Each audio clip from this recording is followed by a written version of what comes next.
Welcome to the Marathon Investigation Podcast, where we discuss and debate the latest news regarding course cutters, bandits, and bib mules.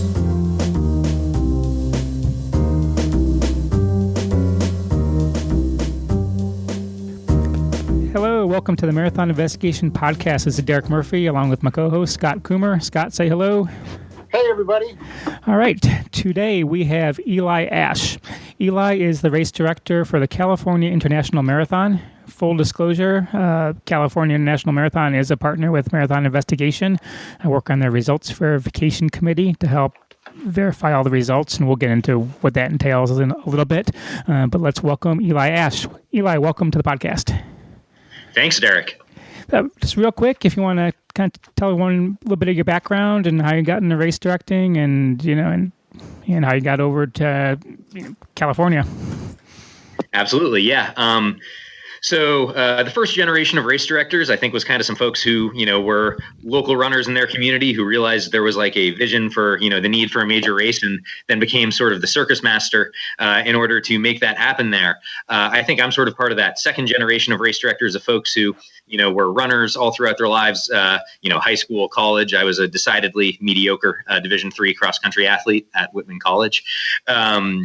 And realized that I wasn't going to have any sort of a career in actually running myself, but I really had a passion for it, for endurance and Olympic sports. And so I decided out of undergrad that I was going to enroll in a master's program, sports business master's program at San Diego State University, which led to an internship with Conley Sports, which owned and operated the Austin Marathon in Austin, Texas. And then after several years there, the opportunity arose at CIM to become the race director here, when kind of one of the giants, those early giants upon whose shoulders I stand, John Mansour and his team, were stepping out after 30 some odd years of building CIM into the race that it is today. And as someone who has a passion for the sport of running, as well as the activity of running, being able to, be the community steward of this race, which is, so important to performance running in America, was a great opportunity for me. So I moved, I accepted the job 3 days before I got married. And then my wife and I had the busiest few months of our lives, getting ready to get married, move from Austin across to Sacramento, halfway across the country, and then put on CIM the first time for me as the race director in 2014. And I've now been here in Sacramento as the director of race operations for the Sacramento Running Association, which is the 501c3 that owns and operates the California International Marathon since then, for 5 editions of CIM now. Okay, fantastic. And let's tell the listeners how we came to partner. That's kind of an interesting story. I think it started with... It is, yeah. I'll let you tell it. We were aware of your existence, Derek, because we... just pay attention to what's happening in the space. And there, of course, over the last few years, there's been a lot of coverage of cheating in marathons. And beyond the coverage, there's also been coverage of people catching cheaters, such as yourself. So we were aware of you and reached out to you actually right as we were going through something where it was the first time we had caught someone actively posting for a bib mule to run them a Boston qualifying time with their bib at CIM. And we kind of talked with you a little bit while going through that process, sort of, hey, we know you get reports of this sort of thing all the time. What kind of path forward would you be taking here? Took some of those practices and were able to find out who this person was, ban them for a period of time.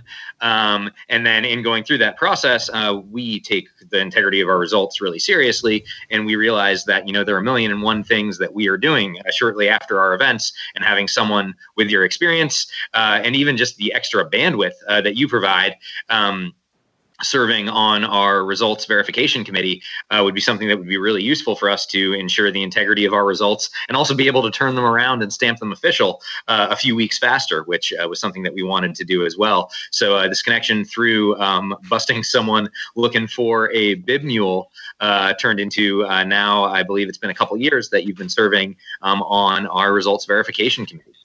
Yes, and it was funny. The first year, last year I had, I was also, to that extent going through looking for people trying to, I'd be on Marathon Guide and Craigslist, looking for people trying to buy or sell bibs, to your race. And even going up to race day, if you remember, I found somebody who wanted to buy a bib and I posed as a seller.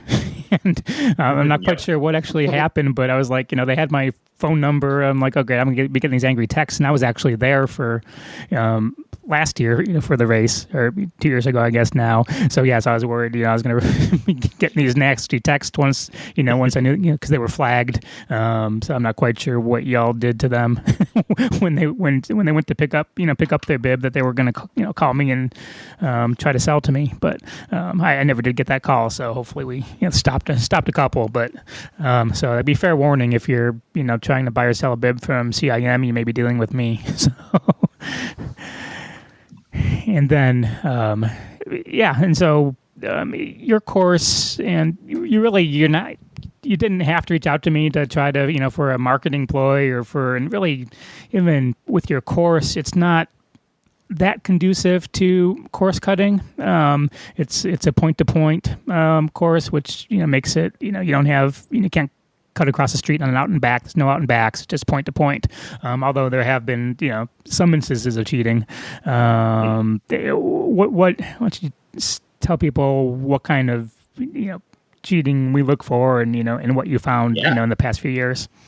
I mean, I think what we would say is we look for any kind of cheating, but no, I mean, there are certainly examples like made us initially reach out. Of course, monitoring posting for the bib muling or any sort of bib selling or swapping in advance is definitely something that we look for. And quite frankly, sometimes it's something we just need to educate folks about, telling them, hey, that's not okay, but we have a deferral program. Is something that when it happens from me, our info team or our social team messaging someone who posts about it on Facebook, frequently we get a reply of, oh, I'm so sorry, I didn't know. And wait, you guys have deferral? But definitely those pre-race areas are an area where it's kind of, an ounce of prevention's worth a pound of medicine or something like that. Like our goal is that we've headed it off at the pass. That being said, we know there is some attempted cheating happening at times on race weekend. We have some theories on a couple people we've DQ'd before who it may have been where these splits were wildly implausible and not in line with what they were doing, where it may have been that they were like running with a tri-belt and actually had someone else running a portion of the race. And it happened to be a portion of the race where we hadn't had photographers for a few years. And that tri-belt was even turned around backwards, so you couldn't see the bib and couldn't see that it was someone else running with that bib. And then they would, before the section of the course where we had more photographers, receive that bib, someone steps off into a portalet or something and a shady handoff happens, and that tri-bib reappears on the correct person who's now running through the stretch of the course with the bib around the front of them so that they appear at photographs. We've definitely seen that on a couple occasions from just a couple of runners. We've seen, I believe, you caught someone who is actually running with two bibs at one point with our race, Derek, if I'm not mistaken on that. We just had some splits that were appearing that were exactly identical for a couple people. And that's something really, I always check. Yeah, absolutely. Like you said, though, because we're a point-to-point course with no out and backs, it really is difficult for someone to, as an individual person, cheat at our event. And something that we made a change to this past year that I think makes it even more difficult is that we added split points every 5K along the route. We knew it was something we'd wanted to do for a couple of years to give runners, our runners are serious competitive runners trying to BQ a lot of them, PR, perform their best, and they want that data after the race. And we'd had fewer split points for our existence. And this last year, we added split points every 5K as well as at halfway. And when you think about that you're going to have someone on a point-to-point course hitting a mat every 5K and one other point publicly available along the course. it really would become difficult for them to, say, skip any section of the course, hopping off the course in a bicycle, car, or any other form of transportation there. So really, the types of cheating that I think we are going to see more of going forward now are, one, we actually have seen a reduction just over the last couple of years, despite our event growth. Fewer people in our results verification committee scrub this year than last year. And I think for folks to cheat at our event is going to take a degree of creativity on their part. And our hope is that what we've done with you, what we've done over these last couple of years, what we've publicized about our results verification process has served as a deterrent. And folks are, if they're going to cheat, look for another race to do it at. And ultimately, we hope to inspire other races to follow our lead, whether it's through partnering with you or doing what they can on their own end to scrub their results so that there aren't any easy marks left out there. And if someone wants to qualify for Boston, they're going to have to earn it by doing it themselves the right way, putting in the hard work in those early mornings, not finding someone to run for them or finding a way to cut the course. Yeah, and I think that's the one point you said, finding someone to do it for them. That's probably the toughest one still. I think I have some things in place where I catch those if somebody, again, somebody has a bib mule run the entire race. So, somebody, a 4.5 hour marathoner has a 3-hour marathoner, run for them to try to qualify. So, the results in of themselves look fine. But, a few things I do without giving away too many secrets is, again, comparing, their result to the history. And a lot of times, runners run multiple times. So one thing I do is I look for runners year over year data. You may have 3 years of data for a runner. They've run 5 hours for 2 years, and all of a sudden they drop down to that 3 hours. Hey, how'd that happen? And there may be a legitimate reason, but again, that's, kind of my review process. And each year I found a few of those, type things. Yeah, exactly. So you might find someone that did that, even though no one reported them and there's nothing weird about the result. Yep. They might just turn out in your just review of the results that someone, like say someone like me that no one's going to tell you that I cheated. You might just notice that I've never broke, I've never broke 3.5 hours, and all of a sudden I ran a 3-hour marathon. Yeah, absolutely. And I found I can find that in most major races, kind of towards the top of the list. And again, one thing I do, and it's kind of the easiest and most comparable way, is look at, say, for example, I did this even with like Philadelphia, and I did it with California, where I'd look at somebody's results. I'd pull a 3 or 4 year history, for the same, runner and I can match up the ages and whatnot to make sure, the John Smith is the same John Smith, and get rid of some of that mess. And then again, find somebody who has an extreme outlying result, again, without anybody reporting them, or whatnot. So I can do it. And not just within the same race. I have a pretty extensive database, from, that I can pull from Marathon Guide, of most of the major races, and then again just look for outliers in times, whether it's a lot of times you'll have a fast person will have the occasional very slow race for whatever reason. They're running with somebody or they're injured. But again, when you have somebody who's consistently slow, you don't usually see a legitimate extremely fast race, if that makes sense. And I'll catch people like that all the time. I think there were a couple of them that we got in the verification process this year. And something that I think is going to be coming down the pipe soon, and that if it does, we are going to try to be an early adopter on, is you're seeing it in a few different realms, a lot of it in public safety and security, where facial recognition technology is actually starting to be used more in public venues. I think there was just recently, I'm going to get this wrong because I get them confused, but whether it was Taylor Swift, Miley Cyrus, some concert where they had an installation where people would look at it and it was a fun installation with video playing of rehearsal or something. But also when people looked at that, there was a camera looking at faces, and they were able to identify at that installation the face of a person who was known to have a restraining order out against the artist, and then have them removed from the venue. That's something that, of course, we're not a Taylor Swift concert.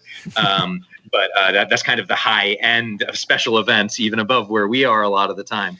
But when you start looking at the technology that's being applied there, that's being applied actually in some cases in military spheres, large scale public safety, we know we are just a few years away from that starting to be something that potentially becomes available at events of our sort of scale. And it would be something where, capturing the image of a person who has run our race before and then has run it again and now has a different face is something that we hope becomes available within the next few years. And if it does, I think would really make having someone run with your bib who isn't like your twin brother really difficult to do in order to achieve a qualifying time or some form of finish, personal record or whatever else that isn't necessarily earned by the person who is running with it. So it's not there yet. And when it does come, we might not be shouting it from the rooftops. But again, from the deterrent standpoint, we actually do like to tell people a lot of what we do and what we are doing, and knowing that that is coming down the pipeline. And when it is available, it's something that we would be trying to use and be an early adopter of. Our hope is, again, that if someone's looking to cheat by having someone else run with their bib, they go do it at another race that hasn't yet adopted that technology, and ultimately that race also adopts that technology, and people are only getting results that they've earned. I was going to say, we hope that we don't do it at all. Exactly. Yeah. Let's deter everyone. And also let's be better people, maybe. Again, it's a small number of folks. What we find every year when we do our results scrub is that, a fraction of a percent of people even come up in an automated process. And of that fraction, some of them are running with their hydration pack strap across their bib. And that very clearly is something that's going to impact their read rates. And so they've missed a few split points. Their splits aren't unbelievable. They're just missing a couple. But we see in the photographs, that's clearly why that happened. Okay, fine. That's someone who comes up in our process. Of the fraction of a single percent of the people who do come up in our process, we really think that it is only a small number that are intentional and malicious cheaters, a fraction of a percent that are trying to get a finish that they didn't earn for whatever reason it might be. But yeah, you fraction of a percent of people, be better. Don't do that. Is definitely something that we hope ultimately does happen. One, because we're decent human beings, but two, because races have the right processes in order.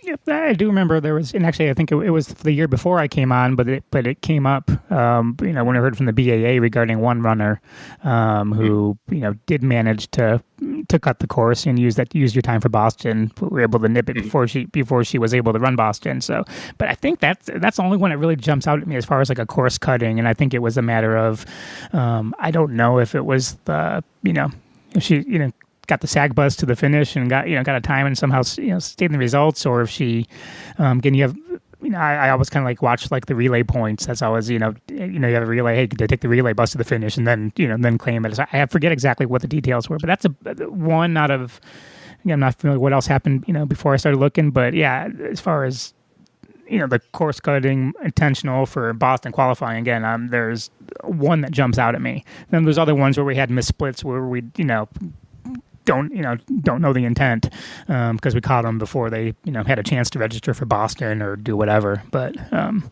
only aware of one that kind of got to the point of registering for Boston using your result. That was definitely malicious.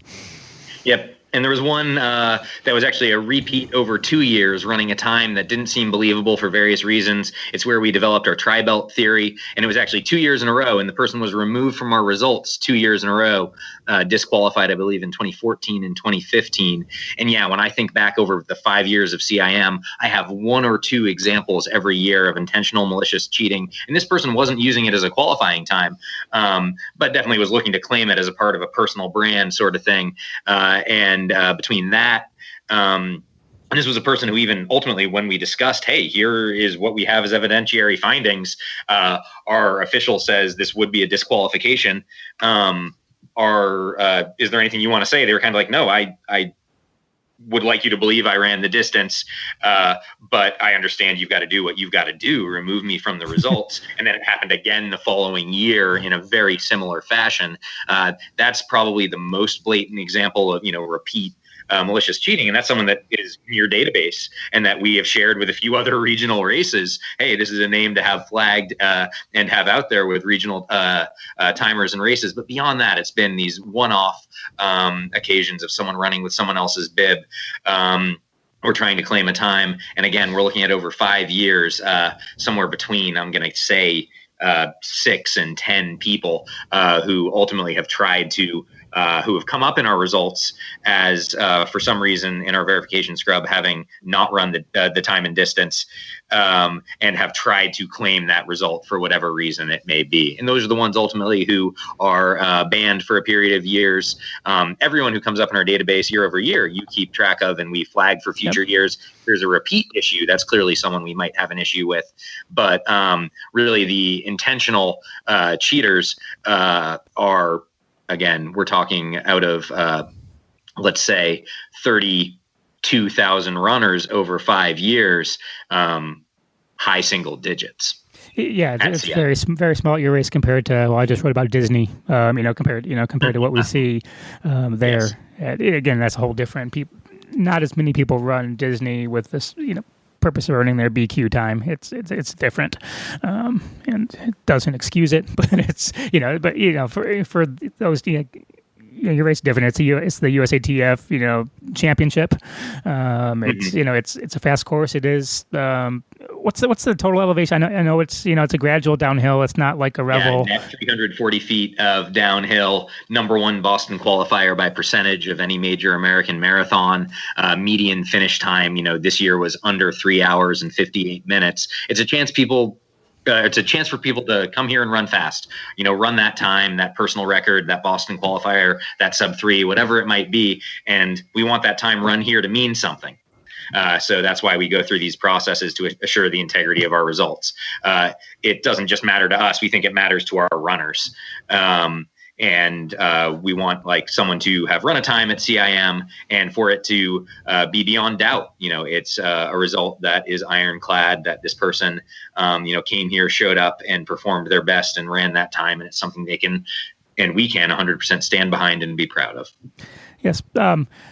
We had, there was one result, there was one disqualification that we had to issue this year that was difficult, and I don't think it's regarding using a pacer, and that's not something I've written about a whole lot. So if you want to kind of walk through, what happened there, and what the rule is, and what ultimately had to be done. For sure. Yeah. So, what happened in this case was we had someone who ran a personal record in Boston qualifier.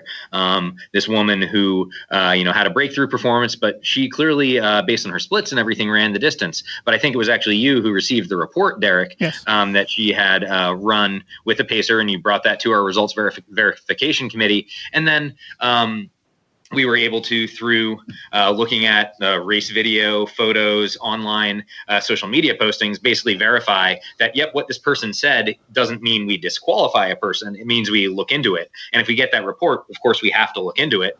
We looked into it. And again, I believe the person ran the time and distance, but for the second half of the race was running with a pacer. And I don't think the person was doing anything maliciously wrong. And this is something that you and I have talked about a little bit separate from this conversation, Derek, is we don't think necessarily a ton of people need a scarlet C hung around their neck for cheater. We think sometimes it's an education issue. This is a person who actually coaches with a training group, posted about this publicly afterwards. And I view that this person did this and didn't think there was anything wrong with it, not as a failing on their part, but as a failing of us as running industry and running club people, a failure on our part to not educate someone who is clearly invested enough in the running that they've taken multiple attempts at a BQ, who coaches with another group, that we have failed to educate this person enough that this is not okay, is a failure on our part. That being said, we have rules in place and we have to control our course. We have a certain amount of resources out there for a certain number of people. We have rules of competition that state that, yes, we have official pacers, but unofficial pacers aren't allowed. And USA Track and Field has that rule that, no, someone can't hop in halfway and pace you.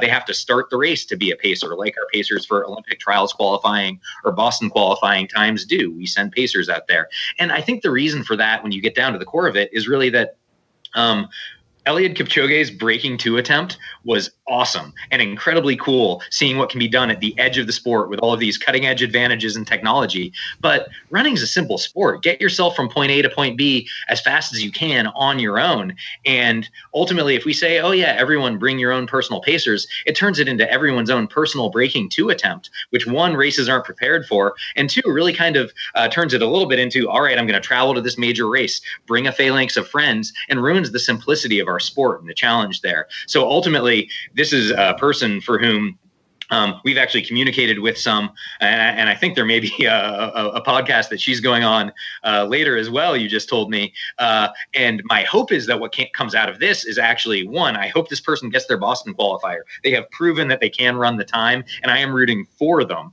But I hope that it's also taken as an educational opportunity, just to be aware, folks, that like, yeah, it's not something where you can turn a race that has its own existing rules of competition into your own personal breaking 2 attempt. And that this person did it doesn't mean that they deserve a scarlet C hung around their neck. But ultimately, when it comes to our attention, as this one did, it's something where we have to remove the person from the results because they didn't abide by our event rules. And in order to have rules, you need to enforce them. It's my hope that, again, this does turn into an educational opportunity, and that folks who run CIM and other races respect the event's rules, run with the pacers who are out there. Honestly, this person, if their pacer had registered for the race and started with them and run with them, being that faster friend, that would have been okay.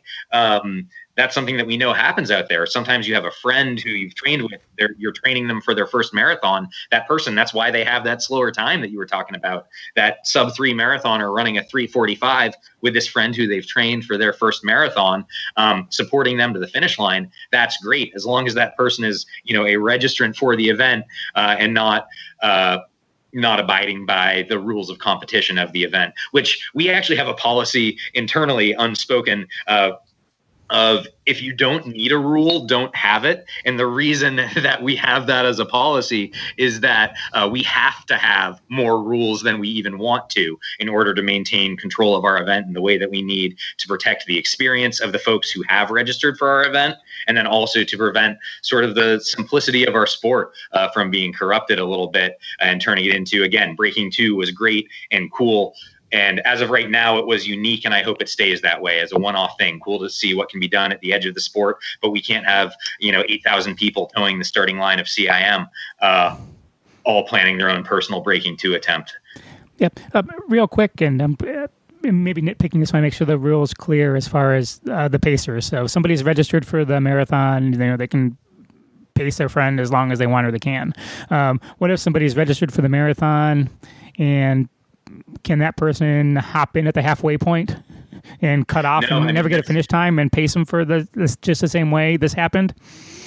No, a person in that case hopping in halfway is still entered the competition at the midpoint. And per USA Track and Field competition rules, the only pacers that are legal in an event are ones who have started the event and are competing in the event, honestly, for the duration of the event. So, yeah, no, even if you were registered for the race, in order to run the race, you got to run from the start. Yep. Otherwise, you're not running the race, whether you're wearing a bib or not.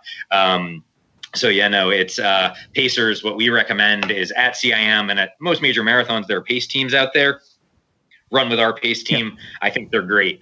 Beyond that, yeah, if you're that faster friend who's running with a slower friend, you can pace them for the duration of the race, but we can't have people hopping in, hopping out. We wouldn't be able to make sure we have enough portalettes on that stretch of the course, enough nutrition on that stretch of the course. We also, again, kind of for sort of security purposes, like you heard me saying about that facial recognition tracking, we just want to be able to control and know who's out there. And if something then goes wrong for that person out there, it's, we try and provide medical care. We have a bib that attaches to a name. And if it's the wrong person with the wrong bib, someone's wrong emergency phone contact might be getting a call. So there are reasons why we don't do the swapping. But as far as the hopping in, it's one about the rules of competition. USA Track and Field, in order to be a pacer, says that you must start the race and, have run the race continuously. And then it's also about being able to provide the resources on our course and make sure no aid station is overwhelmed. No portalettes are overwhelmed any more than they inherently will be by thousands of runners who, of course, we all runners need to use the bathroom a lot. The competition rules state very clearly that in order for a pacer to be a legitimate pacer, they must start the race. Okay, I just wanted to clarify that because everyone looks for the loopholes, and I won't even ask about with the relay because I know we had a situation, the Flying Pig Marathon a couple years ago. Female winner was paced by, she's a high school coach. She was paced by the relay team, basically, paced her step by step, which I think is okay. But then people had issues, I guess, at the very end. The entire relay team hopped on the course and ran her in, and they ended up keeping her in the results. But that could have been a possible situation at the end of that, since only one of the runners was technically still competing for the relay. Beyond that, one of the things that's interesting there is, and this is actually we had a discussion about this earlier today in our office, and we've had discussions about this periodically and regularly, is there's something a little different about me hopping in and having a friend run with me. And we have actually different rules of competition within our championship in order to assure a fair championship. Since we have hosted the USA Track and Field National Championships, we actually haven't run pacers out there, even for the elite field of any sort. In years where we're non-championship, we've at times had pacers, on Olympic trials, qualifying standard times or anything else. And you at times see this, and because we have a mass start, our elites are at the front, but everyone right behind them, you'll see at times a female elite being paced by a male runner. And that's something that our elite athlete coordinator has, communicated very clearly, is that is against the rules of competition in our championship race to provide your own pacer. It's something where if someone were to protest that you received unfair aid, you kind of turned this championship race into your own personal breaking two attempt by bringing someone out there. And that's not what the USATF Marathon National Championships are supposed to be. It's about you racing head to head on your own against someone else racing on their own, not you with one or several personal pacers who are able to run with you because they're at a higher level of fitness, escorting you and letting you pace off of them for a period of part or all of the route. So it's actually something that in our elite field, our elite athlete coordinator communicates very closely with, and at the technical meeting, in the event rules, and in advance of the event makes clear that, we're not going to have personal aid when there is prize money on the line and national championships on the line. The competition has got to be head to head between individuals competing by themselves. I agree completely. Thanks for clarifying that and providing a little more insight. Kind of go a little bit off of the topic here. A couple of things I wanted to talk about. One was regarding Boston qualifying and Boston standards. We've had conversations with other race directors. We talked to Bart Yasso, had some opinions on this regarding, courses. Right now, any course that is USATF certified basically can be a Boston qualifier. It only takes the course distance, has to be accurate, and has to be a real race and everything with published results. What are your thoughts on races like, again, you're net downhill, but you're not going down a mountain like Revel Rockies. Do you have any thoughts on those kind of, I don't want to say gimmicky, but the kind of gimmicky. And times are faster. And I know when I review results, those races come to the very top, and I have to adjust. So I'm not looking at everybody who ran St. George or Revel Rockies, for Boston qualifiers. I'm interested in your thoughts on those races. Yeah. Well, let me say that. I don't want to cast stones here. If you go on Let's Run, the phrase ski slope will be used to describe our race on a regular basis. So I think that as long as Boston is allowing those times, of course that is fair, and of course it's going to happen. I think that there is a case to be made that Boston could consider having some sort of a cutoff, like the Olympic trials have done, like the IAAF has done for record eligibility. And I think that's worth considering. I should be careful saying that, though, because who's to say that they don't have a line somewhere short of CIM? A line that we use as a joke sometimes is any more downhill and we'd be illegal. I mean, we're basically just inside the amount of downhill that's allowed to be an Olympic trials qualifying marathon. Ultimately, one of the things that I think is interesting about our race, though, is if you were actually to plug into there are certain calculators that adjust for net uphill, net downhill over periods of time. With the amount of climb we have and the amount of downhill, we're very similar to a perfectly flat marathon. So I would argue that our course itself is fair, and it's what we're doing as an event. One, marketing ourselves to this type of performance runner who maybe has been, left a little outside of what's happening at a lot of other races in the industry that are marketing to the experiential runner. Attracting them, that means people are going to run faster. They're running with more people who are running faster. And then what we do to really smooth out the logistics of the race, provide, the nutritional support out there that people need in order to get to the line. We kind of treat as our guiding light. Like, what does it take for a runner to run better? Let's try and figure out when we're making a decision at CIM if we can do that. So for a long time, our marketing team used the tagline "fastest course in the West," and I don't think that's true. I think those screaming downhill courses, if you're prepared for them, are going to run faster than CIM. But I think fastest race in the West is something that might accurately describe us, just when you think of the type of runners that are coming here to perform in a certain way with the type of logistical support we provide. So I think that there's a case to be made that no, there are lots of different types of support that can be provided at races, and Boston, should always be looking at what they think is best for their race to attract the type of field and runners who've performed in the way that they want. But there's a case to be made that they could be looking at that right now and have decided, you want to know what? No, we don't want to get into it for looking at what net downhill is too much, because what about races that have perfect weather regularly, or really great pace teams, or provide a lot of support out there, or these loop courses where you can drop your own nutrition? There are a lot of different ways that a course or a race can be made to run faster. And I think we do a lot of them. That's why people who want to run a time seek out our race. And that's separate from all of the elements of the course, but also maybe includes the fact that, we are net downhill. And even though we have climbs, we're very similar to what you would actually run on a perfectly flat course. So my thought is, there are a lot of different ways that folks can gain an advantage. And our goal is that within the rules, they are happening here. We're not going to change the course to try and start up in Tahoe and scream downhill anymore or anything.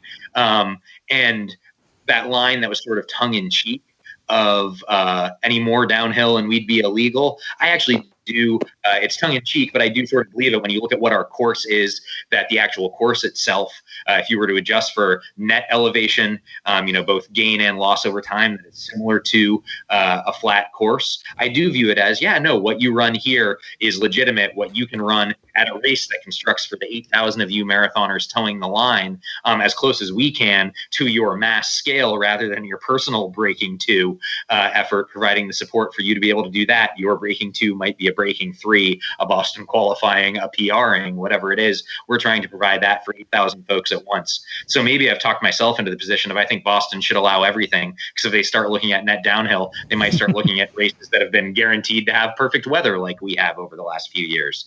On a slightly different note, though, if I ran a time at one of those races, this is not to cast stones. Folks can do what they want.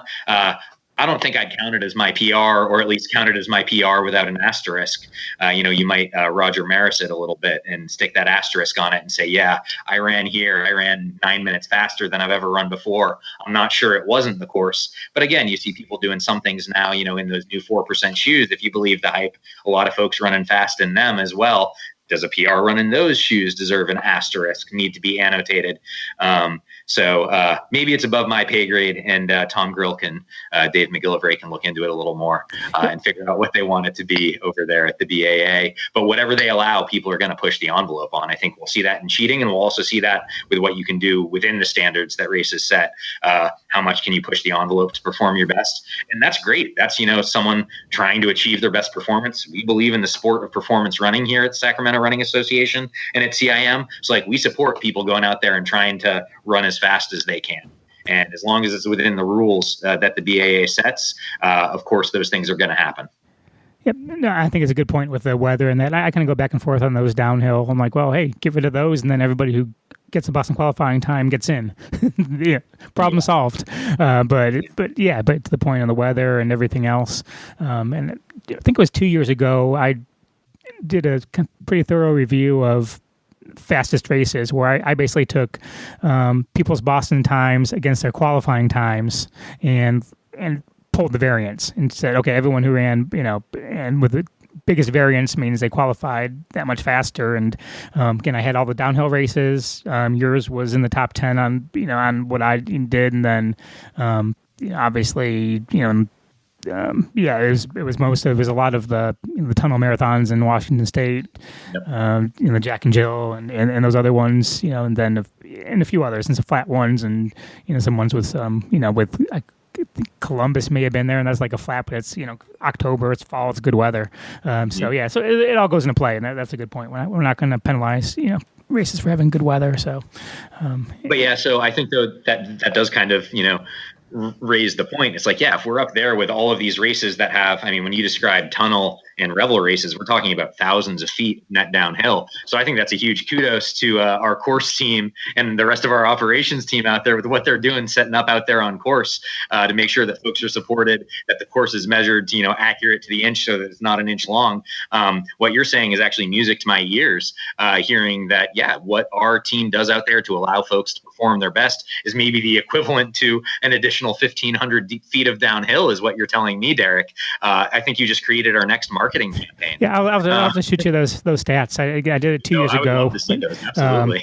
But basically I looked at, okay, the average qualifier at, ran this time, then at Boston they ran this time, and what's the, what was the variance, which was, typically, people were qualified fast and they run Boston for that metric. So, that was interesting. And it, again, kind of pulled away. I knew that's when I said, "Well, look at all these downhill races. What can we do?" But that's before I haven't, we ever worked with you or anything else. And one of the things that's super interesting in the downhill discussion is, of course, Boston itself is actually downhill. Net downhill, just slightly more than we are. It's actually the reason that the Olympic trials qualifying standard includes us is because the standard was set just outside of what Boston was in order to make sure that times run at Boston counted for Olympic trials qualifying as well.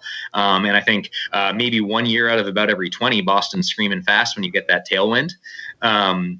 But I think a lot of folks really consider Boston to be a very fair course despite the net downhill. And then, of course, it's maybe one that in the last few years has seen weather and certain things impact it, whether it be a storm, whether it be heat, to make folks run it slower than they would on maybe the same course or a course with similar amount of downhill under ideal conditions. Yeah, we've had a lot of factors go into how fast an event is. And our hope truly is that, we are doing as much as we can within the rules to allow folks to perform their best.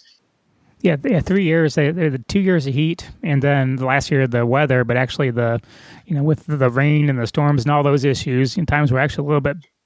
Among those runners who finished, times were a little bit better than running in the heat.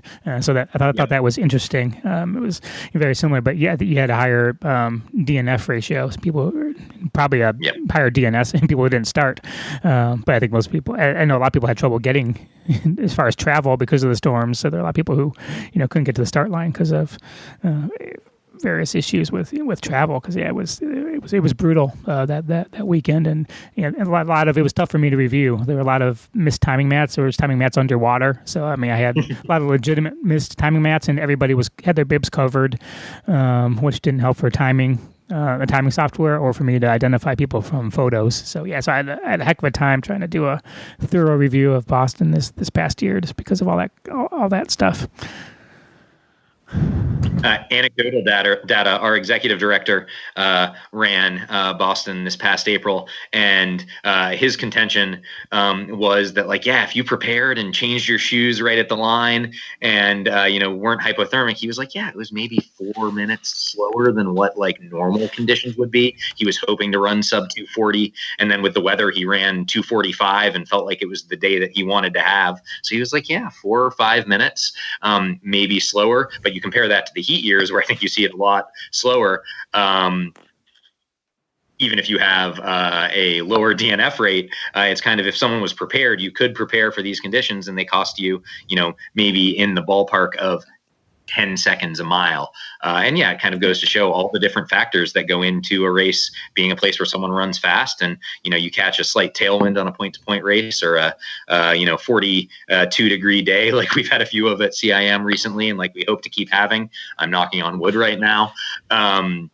yeah, those are the things that, it's a race set up where you get that 1 in a million day. And it's our hope that we get those at CIM and people get to go for it. And it's our hope that other races get them. Again, we sort of believe that, folks are running a marathon to challenge themselves, see what their limits are, and see what they can do.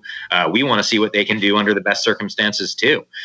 So yeah, knocking on wood that we keep booking those 42-degree days with still air, and people on Let's Run can keep complaining about the ski slope. I'd encourage them all to come out here and run it themselves, see whether they think the course is fair, or see whether we're a race that does things that allow a runner who's interested in performing their best to truly perform their best. Well, everybody on Let's Run is an Olympic qualifier, so you should get some fast times. There's no slow runners on Let's Run, right? I mean, we had 153 of them this year.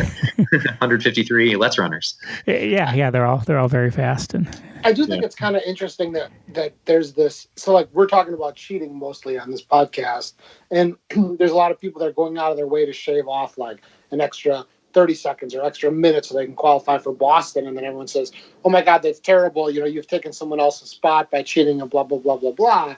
But if they go to one of these, and I don't think that CIM is one, but if they go to a course that's just, that much faster because it's net downhill and they're flying across the country and they're still within the rules, they're getting the same effect, but they're not, breaking the rules of the race. It's kind of like another way of doing the same thing. Yeah, and to a certain degree, like it's almost like, I've heard this term before. It's like it's privilege doping. It's like, yeah, I can seek out that race, afford to fly across the country to go there, and someone else who's working selling shoes and is a serious runner at your local running store might have to save up for a few years to be able to try and do that, versus someone who has the advantage of doing that. And again, I would say, and I'm sure they are the folks at the BAA who I know are very conscientious and aware about these things, and consider these thoughts. And it may come down to, they've thought there are all sorts of different advantages. We want to reward people who are trying their hardest to do everything they can within the rules, and they're okay with downhill. And they're going to keep allowing for that, because it's no different than all these other types of advantages that someone can have, or the ways that someone just chooses to dedicate their life to running more and not take that family vacation, but rather travel out there to a race that has that extreme downhill, whether it be Tunnel on the West Coast or some of these other Revel races out west, or whether it be Steamtown or some of these others. That's something that not everyone can do. But if they're saying, hey, we want to reward people who are doing what they can within the rules to run their best, and downhill is no different than some other types of advantages that we allow for, it seems reasonable to keep allowing them, especially as long as they're willing to keep adjusting their standards, in order to make sure that once folks hit a time, there's some degree of certainty that they're actually getting into Boston. And I think that's what they're really trying to protect with their standards adjustments rather than their course adjustments, is they're saying, no, we don't want to be in the business of moralizing about what's okay or what's not. Again, people get to choose what their own PRs, what they count as a PR or not. I would probably say with an asterisk on any of those hugely screaming downhill courses, but some people would say with an asterisk at CIM for all the different kinds of support that we provide. So again, I think the folks at BAA have sort of said, maybe we are truly, much like we feel at CIM, trying to reward people who are trying to eke out every last second of performance. And I think that's a pretty credible stance. I say that until we start seeing people, skydiving and putting timing mats at the top and bottom, and, claiming that as a marathon time as a Boston qualifier if they've certified that course. And I'm sure there's got to be a point somewhere there. But we've seen races. I mean, you look at some of these Revel races with several thousand feet of net downhill. If you're prepared to run that, that's clearly going to improve your time over a flat or, course with rolling hills. But again, it's figuring out where to draw the line. And if they're just saying, hey, we want to reward folks who are doing what they can to eke out every last second of performance, I think that's a pretty credible stance. Plus, and good luck going up and down the stairs to the buffet the day after, too. Quads are going to be done. Yeah, I've got to fess up. I've run one marathon, and my wife and I ran in Jacksonville, however many years ago it was now. And we actually flew out that day after, and there was a 24-hour diner near our house, and it had this small set of stairs. And we were walking into them, and we saw these people looking at us like struggling up these stairs. And, we were in our 20s at the time, and, I think had just trained for a marathon. So I would like to think looked relatively fit. And they looked at us and said, what happened? Why are you both struggling like this? Like, we ran a marathon today and then got on a plane back here, and their minds were blown, and we were sitting there wildly sore. And this was on Jacksonville, which is like a pancake flat course. So I think anyone who survives those Revel courses, there's a certain type of training that has to be run to run tunnel, run Revel, run well, and not blow up. And again, there's a credible case to be made that if someone does that sort of training, prepares for it, is able to execute on race day, go out there and run the time that they wanted, that it's as valid a position, I think, as numerous others, that person should be rewarded with the time they ran on that accurate course that they prepared well for, executed a plan on, and did what they wanted to do as far as a Boston qualifier out there. I like hearing the different opinions, because you'll get, you get your side, which is completely logical, makes sense, and you'll get other people like, the hell with those, is not, it's not fair. So I like to, and rational people will have different opinions on that. I think when we talked to Bart, he was more, not so much stemmed from the conversation on the downhill and the Revels, but he was more kind of, hey, races should earn the right to be a Boston qualifier. Maybe have some sort of, standards. Hey, you have to have timing. Do you have timing match? Are you well run? Are you established? Is it a good race? Which is more. I agree with him as far as races that that take the results seriously. That maybe like you do, versus some of the other races with no timing mats and no checks in place being allowed to serve as Boston qualifiers. I have a little bit of an issue with, and I think Boston is the one organization that could kind of impact and kind of force some of those changes in the right direction.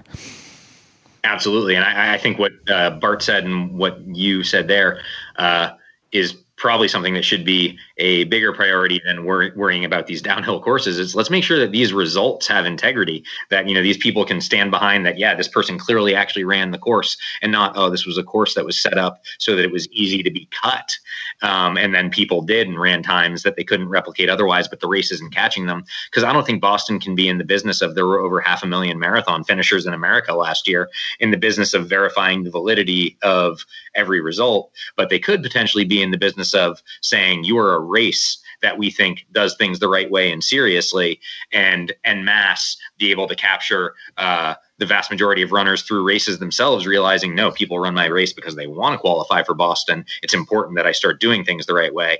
I think something that is something that could be focused on immediately, and possibly could be, but it's also something where, and we've talked about this, I think a little bit too, is, and you see this with the fraction of percent of people maliciously cheating at CIM, and maybe some of it's deterrent, but I think some of it is a small number of people of total participants that are doing that, and it may be that problem even is a little bit overblown, and folks have looked into it, and when it happens, it is bad, but maybe I'm biased, but I think directing races is actually a pretty tough gig, and there's so many things that go into it that at Boston, by virtue of putting on one of the largest scale public events in the world, at times in towns that aren't used to anything like this point-to-point race in Boston, relying on thousands of volunteers, the goodwill of the community, they may feel that, you want to know what, their resources are best spent in other places. I always try and come at other race directors' decisions and other race organizations' decisions with a spirit of generosity, knowing that honestly, probably we're aligned in that we want the best for our runners, and most of us agree on what that is. And in a world without unlimited resources, sometimes you have to make trade-offs, and sometimes that means not doing a thing even if you want to do it because the resources don't exist there. I will say that I think at some of those world marathon majors and larger races, the resources that do exist are great and allow them to do more things. But it still doesn't mean that they're infinite, although I would love to have those resources. Yeah, and I think there's ways. Again, the one thing I don't want to say I'm advocating is adding expenses to the small town races that just don't have the 100. They have 100 runners. They're not going to put down 6 timing mats or whatever. So, but there's other ways, as to kind of. To maintain the integrity the best you can. So I think you can pretty much at pretty much any budget, you can put things in place to deter, cheaters. I could just have somebody have one volunteer standing at a cut point and taking notes. I mean, that may be sufficient. But some races that just, and there are some that just seem like they just simply don't care. I think more do, and Boston's taken more of a little proactive approach. They will, reach out to races and ask for additional verification. When in the past, I think it was just, rely, if the race sent them a result and they assume it's valid, now they'll, in certain cases, I know cases I report too, that they'll typically go to the race and ask for additional information or ask for them to verify results. So, and they put in there's the email line where, runners, they see something they can report to Boston, and, that was added in the last couple of years. So they're doing more. And like you said, it is, again, it's better for my business to say there's 5,000 people cheat to get in Boston every year. It's not that many, so it's but it's enough to where it's where obviously I feel it's a problem, and by publicizing it, just trying to deter it a little bit. Absolutely. So does CIM go out of their way to let the runners know, hey, Derek's going to be there and he's checking it out? And I mean, how do you publicize that? Yeah, we saw that when we announced that we had entered into our initial partnership with Derek, it was one of our most liked Facebook posts ever. And so we actually, despite the fact that it wasn't anything new, it was just a renewal. It was, hey, we're going to keep doing this. Announced that again this year, hey, we've renewed our partnership just, on our social channels to let folks know. And it was, again, one of our more liked posts of the year. Beyond that, it's something that honestly we get asked about by runners because it's important to them, and we're really upfront about it. Any of our public forums, our marathon universities, at our expo, whatever else. But really, it's using the same communication channels that we do, social being one of the primary ones for any sort of communication, but also posting what our rules are and what our processes are on our website, and then in pre-race communication and post-race communication as well, letting folks know that if there are issues, where it can be reported. But yeah, it's something that I think is very quickly, and I think had already under previous administration been a very important part of the DNA of this race. Like, we know we're a race that historically, we were founded by John Mansour was a 2:18 marathoner himself. Sally Edwards, an early pioneer in women's running, and I believe won Marine Corps and had been an Olympic trials qualifier. I might have gotten that wrong in some fashion on Sally's specific credentials. But from the core of this event, from its beginning, it was a race that was set up for people to show up and run their best. And because they were serious runners, they didn't want to see people claiming accolades that they didn't deserve. And that's something that, like, as the steward of this event, that's so important to the running community and like the performance running community, that I feel an obligation to continue to carry forward. And it's something that, again, our runners, ask us about and clearly care about and challenge us on. So I would say it's something that they expect of us, and we want to make sure that they know we're doing it. But our runners are the ones who make sure that they know what we're doing, or that we are doing something to make sure that their result here counts, that it is a Boston qualifier, that this event is sanctioned and certified to be an Olympic trials qualifier. We get proactively asked that by runners pretty regularly. Do you have any idea why, like, from your connection with other race directors, why more marathons don't sign up for the same program? I mean, has anybody ever told you what the cons are, or why it is that they don't want to do it? Yeah, I think that there are a few reasons. I haven't had explicit discussions about this, about marathon investigation specifically, but I think at times, I don't think it's any secret to anyone, Derek, that, like, no, this is a paid service. Like, we're paying you to provide the service. You do it as a professional, and so some of it is like, financially, should we do that? Our board doesn't want to sign off on that expense, is certainly something in some cases. Otherwise, they might have folks who do it on a volunteer basis. We were already scrubbing results and already had a committee, but because it's such a priority for us that it be done and done well, we were willing to pay for it. But some folks might think that what they're doing already is adequate. And then beyond that, when we talked very much at the beginning, of the process of when we were going to enter into a partnership, there's I think a little bit of worry about things on some folks' part spinning out of control from a PR standpoint. Like, Derek and I we've talked about this and gone like, name and shame definitely isn't the default position. But when we were signing on initially, I asked about it a bit, and Derek was sort of able to put me at ease and say, here are the processes through which I go before we start posting about someone on the blog about it. But I do think some race directors might have a bit of concern about, oh man, we come in and here's this guy, and Derek has proven not to be a loose cannon in any fashion. He's helped us improve our processes, which has been really good. But I mean, I think on the basis of some of those posts, some RDs had seen especially some of the earlier posts and some of the big viral stories and gone, I just don't want that to be a part of our brand. We're a race that a cheater was at. And if we bring him in, is that going to happen? And again, we talked about that, and that isn't something that happens haphazardly or randomly. If we do bring you in, it's something that, again, you were sort of able to explain a little bit, Derek, like, no, like when it gets to that point, here are the things that I have done. And it was like, well, it would never get to that point with us. Like if that were to happen, that's someone we've removed from the results, because having them in has compromised the integrity of our results. And I'm glad that you then have them in your database to keep when you scrub our event in future years. So I think there might be a little bit of a perception issue of some folks out there having concerns that I would say maybe shouldn't actually exist, especially if they have that conversation with you, Derek. Yeah, I think initially, again, I think you kind of hit on the points on, and again, actually very recently, I've had a few races, reach out, so I may hopefully be entering some more partnerships coming soon. But yeah, some of the initial, very early on, it's, they're worried about the shaming, or worried about if it'd be a good PR move. It's like, we want to get rid of cheaters, but we don't know how that's going to play. And I think it's, over the last, couple of years, especially, I think it's kind of turned where I think people see, the runners, the honest runners are overwhelmingly, I think, positive, with what I'm doing in general. Someone may take issue with a particular article or something, something very specific, but in general, it's positive, and you kind of you echoed that, so that'll be on my advertisement that for that it wasn't a negative PR move in any way, but it's a positive, and there's a lot of different ranges of service. We're kind of we're kind of all in with you as far as.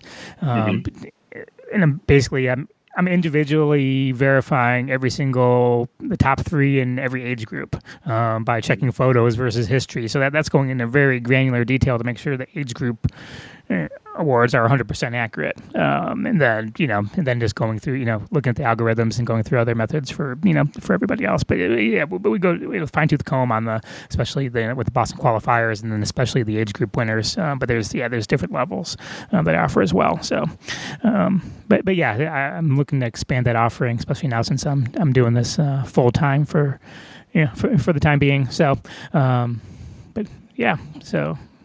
I appreciate that. And before we've gotten into this pretty far, about an hour in. Where can people find, and can they sign up for the 2019 race yet? Oh, man. So this is actually the time where I've got to give the answer that I don't want to. I know registration is not open right now. We did a rerun registration right after the race for a period of time. That is now closed, and we will be reopening on March 1st. RunCIM.org. And yeah, it's something that as the popularity of our races has grown over the last few years, fastest growing major American marathon right now. We definitely recommend folks get in early. We started selling out early and earlier in August, and are kind of through rerun registration a little bit ahead of last year, and expecting maybe to sell out as early as late July this year. So you got some time after March 1. It's not the New York City half or Beach to Beacon where you've got to register in 7 minutes or something. But we definitely encourage folks to get in early once we reopen registration for them. So ask me that question again in 5 weeks, and I'll tell people that they can go there. Right now, I've got to give them the unfortunate answer of set their calendar reminder for March 1, then go to runcim.org, and hopefully we'll see him in 2019. And I'll be sure, once you open that up, I'll be sure to post on my page and whatnot, so listeners can make sure to follow me on Facebook, Twitter, everywhere else, and we'll share the registration info as it becomes available. But yeah, they do sell out. So I don't know, maybe I'll come. I've been running more. Maybe I'll come out and run it next year. Come on out. We'll have to see. you can audit in real time the results integrity. Audit my own result. Yeah. What if I happen to miss? I don't register at a couple of timing splits. Gotcha. Are you going to test us without you? You're gonna cheat, Derek, and we've got to catch you. Figure out is that what's happening? No, I would not do that. The funny, I think I told the story before on the podcast. I did my first marathon in about 8 years was the Flying Pig last year, and thank God my time was ridiculously slow, because I think I have only finish line photos near the finish. I went so slow, my watch died, and it didn't save anything, so I have no GPS data. So I have no GPS data, no photos, but luckily I did hit all the timing mats. But if I very easily, everything I criticize people for, not having the Garmin data and whatnot, I was guilty of. So I had to get a watch that, would last more than 6 hours, apparently, for my initial marathon attempt. But this is kind of like doing all the right things. This is part of why wearing your bib unobscured on the front of your person for the duration of the race, in addition to, maybe if you run with a Garmin using that. But it's if you do all the right things, the odds of the race is going to DQ you, because after you look at it, you'll say, well, it's weird, not in photos, missed these mats, but there they were, hitting every split point because their bib was worn correctly and hitting the timing equipment. Yep. It's kind of the thing where a lot of the time there are folks who come up in our results scrub where we look at it and we're like, yep, it's because their bib was covered, because we were able to, check people running near them, and there they were in photos. And here's again, whether a jacket early on in the race or a strap across the bib from a hydration pack. So part of it is these event rules are here that in case of the worst happening here is none of your data working, you not being able to track anything, someone accusing you of cheating, you're covered, because by doing things the right way, it's more likely the timing equipment's going to pick you up, the photographer is going to pick you up. So kind of the combination of event rules and then the processes that we have in place, if it's all followed and done right, it would be a really, I'm going to say, and maybe you would know better than I, but a unique experience for someone to do all these things right, and for it still to get to the point where a race is looking at disqualifying them. I would agree that there's just some crazy technical issue which wasn't caught. But usually you can tell that because you can see a number of runners with the same anomalies, they're hitting a mat. The mats were missequenced or just something odd, or an out and back. They're hitting the one across the street first and whatnot. But it's very odd for somebody to legitimately miss more than one timing mat on a course, and pretty much any course. Again, if assuming the bib is fully functional. Now, it would not be odd again if somebody's wearing, in the bib belts. I know a lot of the timers definitely say don't use the bib belts, because it tends to shift your bibs, or it's covered with all your gels, and your liquid will affect the reads. We learned that. We talked to a timer. Yep. Coming up. So there's a lot of reasons, wear it high, wear it in the front, needs to be forward facing, backward facing, you may not read. So but it's rare. But if you do all that stuff, I think the read rates are, well over 99 and, 99.8% or so. It's almost, it's not going to miss you, barring any crazy weather, like the mats underwater, like happened in Boston. But then that would happen for everybody and would be expected. You wouldn't be flagged. And again, I don't flag people just for a missed timing mat. We don't call somebody a cheater just for missing a timing mat. There has to be more to go to it. Mm-hmm. Okay, I think I don't have anything else for you. Scott, anything else you want to ask? No, I think that covers it. All right. Anything else you want to plug there, Eli? No, I just want to say thank you to you for having me on. It's something where I really appreciate the partnership that we have, and beyond that, I appreciate kind of the work that you do in order to ensure the integrity of results. That matters to us, and it matters to not just our runners, but all runners. I think what I said towards the beginning is something that's true. It's our hope that, there aren't any easy marks out there, and that marathon times that are used, whether it be for external things such as qualifying, or people's internal reasons such as PRs, that across the board, that, in our community of American marathons, that when someone runs a time at a major race, that it's something that's 100% ironclad, and that they can take pride in and know that it's unquestionable. And we feel like, through our partnership with you and through the work of, from our founding race directors on through our results verification committee's work today, that it's something that we take pride in here at CIM, and that we hope that it means that our runners can take pride in knowing that their results 100% ironclad. So thanks for having me on to talk about it, and thanks for the work that you do in order to assure that our and other results, are correct and reflect what runners have fairly earned. All right. Thanks again, Eli Asch, California International Marathon. Registration opens March 1st. And again, we'll be sure to share all that. Thanks for coming on, Eli. Thanks for having me. All right. Take care. All right, Scott. Yes, sir. You're with me still. All right. So what do you want to, again, 10 Junk Miles podcast. And Yes, I'll let you do all the plugging for that and your races. Oh, that's fine. No, I'm about to release the longest individual podcast interview I've done in my life tonight. It's 4 hours and 20 minutes with a guy named Scott Hoberg, who led the Iditarod Trail 350-mile race for about 340 miles, and then he kind of lost it. So it's going to be a good one. Yeah, you mentioned that one, and I was looking for that the other day when I was going on a run. I'm like, it's not there yet. Like I was upset because that sounded that sounded really interesting. So I listened to, which one did I listen to? Well, I told you I listened to Emily Gillette. I love that one. I shared that one in my group. And then what was I forget what that last one was. I was listening Mandy to Flora. Yeah, you know what? Actually, I think I started listening to Penn Sunday School.